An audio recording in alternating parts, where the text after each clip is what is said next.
Bonjour à tous, alors aujourd'hui une petite vidéo pour vous présenter mon jeu sur la guérison des blessures intérieures. A tout de suite. Alors dans un premier temps, on va voir de quoi il se compose le jeu. Donc c'est un jeu de 166 cartes qui sont divisées en différentes catégories qu'on va voir tout à l'heure. Elles sont imprimées recto verso et il y a vraiment beaucoup d'informations sur chaque carte. Il y a un livret de 122 pages avec plein d'exercices, la description des 12 blessures avec des exercices pour chaque type de blessure intérieure et un poster que vous pouvez télécharger gratuitement sur le site. Vous l'imprimez vous-même ou on en a fait une version A2 imprimée en papier glacé. Alors tout a été fait sur du papier écologique avec des encres écologiques, donc dans une petite imprimerie locale qui est à côté de chez moi à Laval. Donc c'est vraiment un travail artisanal et écologique. Et donc, ce qu'on va voir maintenant, là, c'est l'origine du jeu. Ça fait plus de 15 ans maintenant que je fais des thérapies et que je me forme à différentes méthodes thérapeutiques. Donc, la première, c'est celle qu'on voit tout en haut, là, où on voit un monsieur noir. Il s'appelle Jean Naïmana. C'est un journaliste qui a couvert les événements du Rwanda. Et la personne qui tient dans ses bras, c'est Marshall Rosenberg, le père de la communication non violente. Ils étaient amis et il s'est formé pendant plus de 15 ans avec Marshall. Et il s'est formé aussi avec le monsieur qui est en dessous, Daniel Morin, et qui avait créé la méthode de guérir ses blessures intérieures. Donc Jean, il est psychologue, psychiatre, il me semble. Et il s'est formé à multiples méthodes et ça a été mon thérapeute pendant plus de 10 ans. Et il a fait beaucoup de formations, j'ai fait vraiment beaucoup de formations avec lui où il mélangeait la guérison des blessures intérieures et la communication non violente. Alors ensuite, à droite, j'avais fait des stages avec Lise Bourbeau, qui est très connue, qui avait écrit un premier livre dans les années 80 qui s'appelait Écoute ton corps, qui est un best-seller qui a été vendu à plusieurs millions d'exemplaires.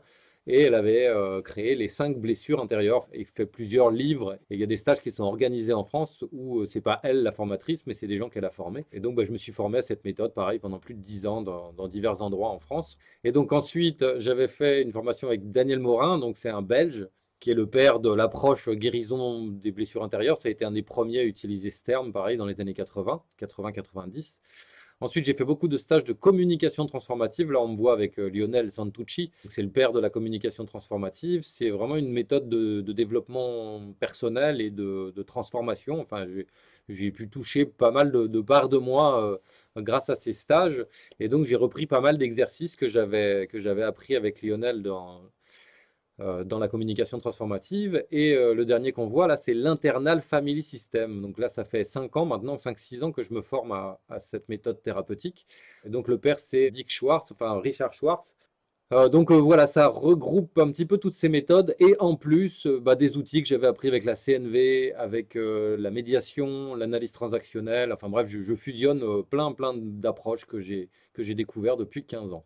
Alors, comme on l'a vu, il y a plein de cartes dans le jeu et elles sont déclinées en différentes catégories de cartes. Donc, il y en a 12 qui correspondent aux 12 blessures intérieures qu'on voit à gauche là. Donc, ces blessures intérieures, elles vont nous créer des parts blessées qu'on va exiler au fond de notre être, qu'on appelle communément le subconscient. Et ces parts blessées vont être protégées par tout un tas de stratégies, de parts qu'on appelle les parts gardiennes ou les parts protectrices en IFS.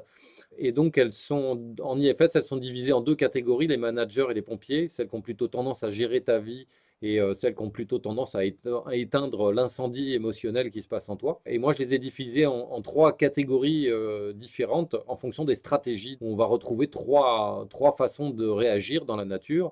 C'est soit de faire face, le contrôle, soit de fuir, soit de se soumettre.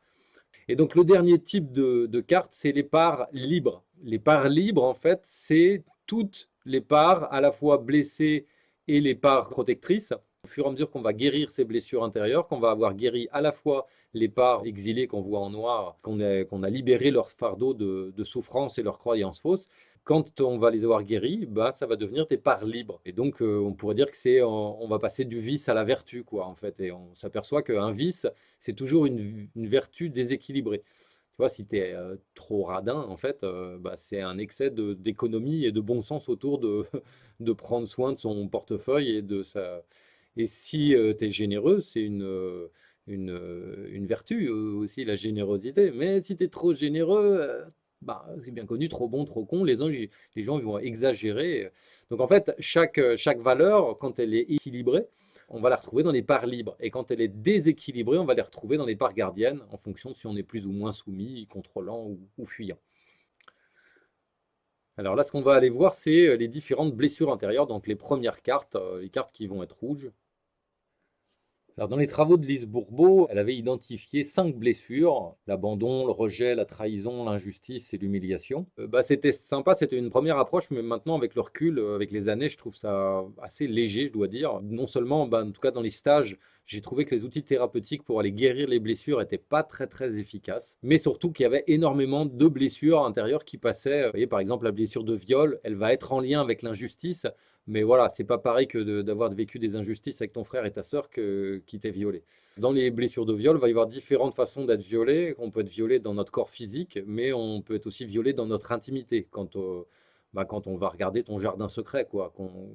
Qu'il y a des choses que tu aimerais garder secrètes et qu'en fait, qui vont être dévoilées, où on va avoir passé un peu la porte de ton jardin intime. Il y en a certaines qu'on n'a pas toutes, comme le viol par exemple, on n'a pas tous été violés. On n'a pas tous vécu des grosses humiliations. Par contre, on a tous vécu l'abandon, le rejet, la trahison, le sentiment d'injustice. Ces blessures, en fait, elles vont arriver à différentes époques de notre vie, mais très très souvent, c'est dans les 7 premières années de notre vie. C'est les 7 premières années où, en fait, notre cerveau, il n'est pas encore structuré et en fait, ça va engrammer en nous tout un tas de modes réactionnels de survie. Alors, dans les 7 blessures que j'ai rajouté la blessure d'incompréhension. Le sentiment que tu as quand tu es petit, en fait, que tu n'as pas de mots à mettre sur des sentiments ou sur ce que tu vois. Tu cherches dans le registre, mais tu n'as pas encore les mots. Tu ne vas pas arriver à t'exprimer. Et s'il n'y a pas une grande intelligence face à toi, donc des parents qui seraient tout guéris de leurs blessures intérieures, qui auraient fait de la communication non violente, qui auraient un vocabulaire des besoins très développé et qui vont pouvoir mettre des mots sur tes besoins, sur ce qui se passe en toi, en règle générale, on va te dire, voilà, calme-toi, arrête ta crise, arrête de nous embêter, et donc on va se sentir incompris. Et petit à petit, on oublie, on oublie qu'on a un besoin de compréhension profond. Et cette blessure, elle va nous amener à avoir différentes parts gardiennes. Donc par exemple, ça peut être le chef tyrannique qui fait que, en gros, vu que je risque de pas être compris, j'utilise la force pour que tu me comprennes. Donc tu fais ce que je dis, un point c'est tout. Et si tu n'as pas compris, je hurle plus fort jusqu'à ce que tu comprennes. Ça peut être aussi une autre part, ça peut être le prof, une part intellectuelle en fait qui va chercher à tout comprendre et à tout expliquer.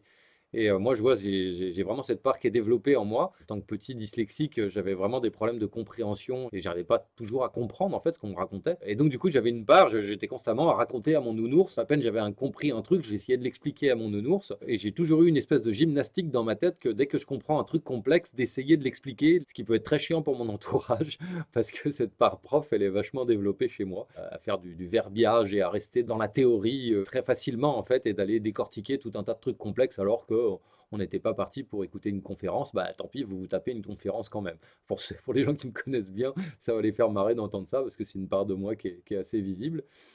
Vers des blessures d'emprisonnement, donc ça c'est le fait d'avoir été enfermé dans des concepts, d'avoir été enfermé physiquement, dans sa chambre, dans une classe par exemple. Moi c'était mon cauchemar, l'école, j'avais vraiment l'impression d'être enfermé dans un cloaque et enfermé dans des concepts. Donc par exemple le cartésianisme c'est un concept, le fait de voir le monde comme une grande pendule qui fait tic-tac comme ça où tout serait compris, calculé et réglé, en fait c'est un concept qui est hyper enfermant. Et donc cette blessure, elle va nous donner deux façons de réagir complètement opposées. Soit on va être complètement adepte au concept fermé, on va avoir besoin d'une religion qui nous cadre, qui nous met des limites et qui nous dit tu vas pas voir plus loin que cette limite là, là-bas c'est proscrit donc tu restes là quoi. Donc une petite cage spirituelle qui nous permet d'avoir un sentiment de sécurité. Ou à l'inverse, c'est très souvent quand on était enfermé, donc le comportement claustrophobe, on ne va pas supporter d'être enfermé ni dans un concept ni dans une pièce. Et donc, on va adorer les grands espaces, on va adorer les trucs comme la musique ou la philosophie ou des chants comme ça qui sont infinis où tu sais que tu ne pourras jamais les terminer. Et ça va rassurer en fait de se sentir là-dedans. Alors, c'est marrant.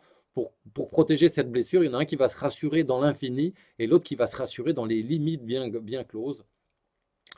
Alors ensuite, on a la blessure de croissance. Ça, c'était la découverte en fait des 3 besoins fondamentaux de l'apprentissage qui m'avaient vraiment parlé. Parce qu'en tant que dyslexique, moi, je manquais de rythme et de temps d'intégration. Donc les 3 piliers, le trépied en fait, si c'était un tabouret à 3 pieds, Le premier pied, c'est la nourriture, le fait qu'on va mettre des jouets dans ton parc à jouets, hein, le fait que tu aies des trucs qui t'intéressent, des jeux, des machins. Enfin, vu que la vie est un jeu, chaque chose qu'on va apprendre en fait est censée nous intéresser.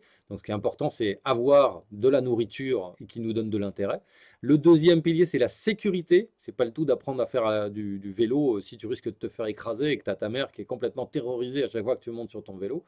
Tu vas avoir vraiment besoin de sécurité pour expérimenter ton jeu, qu'on ne se moque pas de toi, qu'on ne te bouscule pas. Et ensuite, le troisième, c'est un besoin d'intégration. Le jeu, tu as besoin d'y jouer pendant un certain temps, jusqu'à ce que tu le poses, que tu en aies marre et que tu passes au jouet suivant. J'aime bien faire le parallèle avec la musique, c'est que quand on apprend un morceau à la guitare ou au piano, et ben en fait, il faut le jouer pendant un certain nombre de temps, des fois d'années, ce morceau, pour qu'il soit bien rentré dans nos doigts et qu'on s'éclate avec ce morceau, qu'on puisse improviser dessus, qu'on puisse vraiment s'amuser. Et pour pouvoir s'amuser, il faut qu'on ait intégré. Sinon, le jeu n'est pas marrant. Et donc, si on te fait changer de morceau toutes les semaines, et toutes les semaines, et toutes les semaines, bah, naturellement, tu n'intègres rien. Et à la fin, tu as juste le sentiment d'être nul, que de toute manière, ça ne sert à rien que tu fasses un effort parce que tu ne vas pas y arriver, et puis tu t'en rappelleras pas. Alors, donc moi, j'avais vraiment une part comme ça qui était développée, qui était démissionnaire, qui sont les blessures qui sont liées à la croissance. Ça va nous donner tout un tas de parts gardiennes qui vont dire, en gros, venez pas me faire chier, j'ai pas envie d'apprendre. Hein, enfin des parts qui révoltées. Ou à l'inverse, des parts hyper perfectionnistes, hyper, on va se mettre à bosser comme un taré et à chercher. Dès il y a quelque chose qu'on va réussir à comprendre, bah, du coup, on va rentrer dedans à fond. Et donc, ça nous amène à avoir des parts plus ou moins déséquilibrées. Alors, il y a les blessures de deuil, donc on va tous perdre un chat, un lapin, un chien, nos grands-parents. Et donc, normalement, c'est des blessures qu'on va guérir avec le temps. Hein. Il y a sept phases du deuil. Normalement, voilà, le fait que tes grands-parents soient morts, si tu repenses à tes grands-parents, le souvenir, maintenant que ça fait des années, le souvenir, c'est un bon souvenir. Tu te rappelles de papy et de mamie. Par contre, quand tu te souviens de tes grands-parents et que ça te fait un gros pincement dans le cœur, là, c'est peut-être que quand ton papy ou ta mamie sont morts, bah, c'était les seules références, c'était peut-être la seule personne qui t'amenait de la douceur dans ta vie. Et donc, tu vas avoir une blessure qui va être liée à l'abandon, au sentiment d'abandon et de te sentir tout seul. Alors, c'est d'autant plus vrai pour les gens qui ont perdu leurs parents en bas âge et qui n'ont pas eu ensuite de référent qui leur amenait la tendresse, qui leur amenait l'accompagnement qui nous permet en tant qu'adultes d'être sevrés. Et donc, ces blessures de deuil, elles peuvent vraiment avoir des influences profondes en fait sur notre comportement. Et surtout, ce qui est particulier par rapport aux travaux de Lise Bourbeau, c'est que j'ai vraiment relié toutes ces blessures aux besoins fondamentaux. Donc là, qu'on voit avec la pyramide de Maslow à gauche. Et donc toutes ces blessures, en fait, elles sont toutes en lien avec le fait que nos besoins ne sont pas nourris. C'est quand nos besoins ne sont pas nourris qu'on va avoir des fois un choc émotionnel violent, mais simplement des fois des peurs, des craintes qui vont rester engrammées en nous. Et on va se mettre un peu en apnée en attendant de pouvoir respirer, en gros. Alors, ce qui est important à retenir de ces 12 blessures, c'est que si on veut les guérir, il va falloir les digérer. C'est un petit peu comme un os de poulet qu'on n'a pas réussi à avaler, quoi, et qui reste coincé dans notre gorge en forme d'émotion, en forme de crispation physique, hein. Et que si on veut pouvoir les dépasser, ces blessures, il va falloir arriver à digérer cet événement qui était indigeste. Donc on ne pourra pas faire disparaître le fait qu'on a vécu ça dans notre passé. La seule chose qu'on va pouvoir, c'est transformer, on va dire, le plomb en or, quoi. Donc une autre chose à garder en mémoire, c'est que sur une même blessure, on peut avoir des comportements radicalement différents.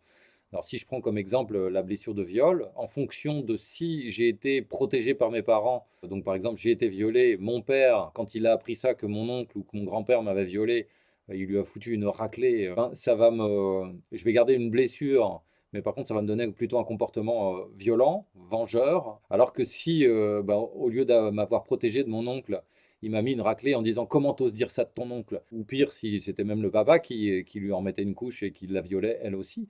Du coup, la petite fille, elle va pas pouvoir se sauver. Elle peut pas, elle est obligée de se soumettre. Et là, du coup, ça peut donner un comportement complètement docile, soumis, dissocié. Enfin, c'est très fréquent que ces femmes, elles vont être dissociées, en fait. Elles vont se voir du dessus, en fait, comme ça se passait d'ailleurs pendant le viol. C'est une façon de pouvoir supporter ça, c'était de se dissocier.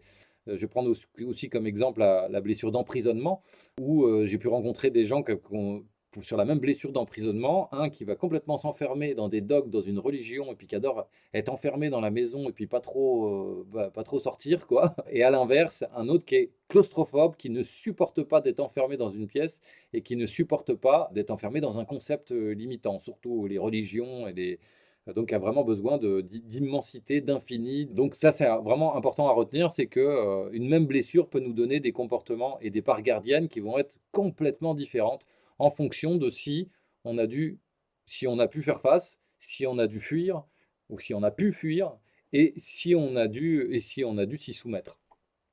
Je me souviens d'une personne que j'avais accompagnée qui avait comme part protectrice celle que j'appelle la pleureuse dans le jeu. Et donc, il s'effondrait en larmes, qui pleurait comme une madette. Dès qu'il y avait une tension, dès qu'il y avait un problème, dès qu'il y avait une difficulté, paf, elle s'effondrait en larmes. Et quand on a été voir ce que protégeait cette part gardienne, bah, elle protégeait un petit bout de chou, une petite fille qui, en gros, avait vécu une grosse injustice quand elle était petite.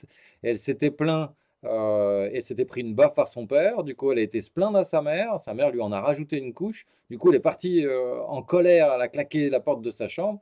Elle s'est enfermée et sa mère est venue et a forcé la porte et lui a dit, tu me présentes des excuses et plus jamais tu me tiens tête comme ça. Donc du coup, en fait, elle n'avait pas le droit d'être en colère. C'était interdit la colère. Donc du coup, sa part gardienne faisait une façade. Elle s'effondrait en larmes à la moindre tension, la moindre difficulté où elle pouvait ressentir de la colère.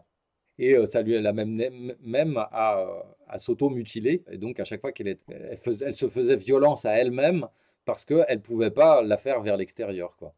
Et donc, pour résumer, ces 12 blessures nous créent des parts blessées et vont créer des parts gardiennes qui vont les protéger, qui vont protéger nos petites parts blessées pour les empêcher de revivre les traumas. Et ces parts gardiennes vont avoir des stratégies des fois diamétralement opposées les unes aux autres, et c'est ce qui fait notre conflit intérieur, c'est ce qui fait qu'on va avoir une grande violence envers nous-mêmes,